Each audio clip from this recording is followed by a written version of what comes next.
Haut 15. März war den internationalen Dag vun der Druckkonst. Dat gedrégten Fuet ha, dann huet nach haut de großen Impact op als Gesellschaft.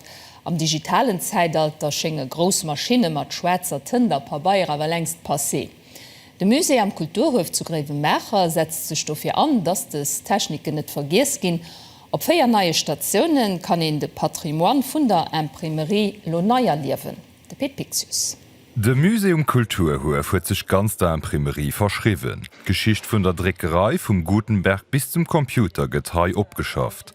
Töchte grosse Pressen vun dee lo 4 nei Interaktivstationen. Auf dieser Station haben wir einen Abblick an die Luxemburgensia. Hier seid dann zum Beispiel einen Blick an die Archiven von der BNL.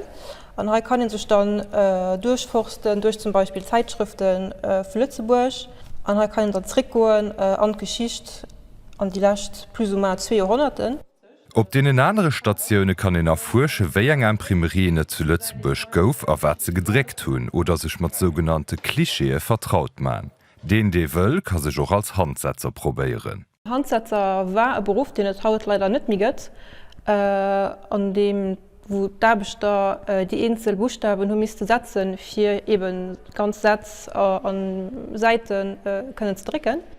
Am Muse gëtt awer net just ausstalt mé och geschafft. Artisten halen de Patrimoine vu Göchter mat naier Kreativitéit Liewen. Wir sprechen nicht mehr von Künstlerresidenz, wir sprechen von Künstlerassozié, die dann ganz Jahr lang am Kulturhof sind, und die hier ein Projekt machen, auch mit uns zusammen das Projekt developieren und auch an den Workshops intervenieren. Die Werke, die Künstler mit denen alle Presse schaffen, gehen am Musee an noch darüber heraus ausgestellt. Op der Porto Vert werden die neuen Innovationen angeweiht gehen. Dem Programm stehen eng sëllesche Guidagen an Atelier. Rendezvous den 18. und 19. März zum Kulturhof zu Grevenmacher.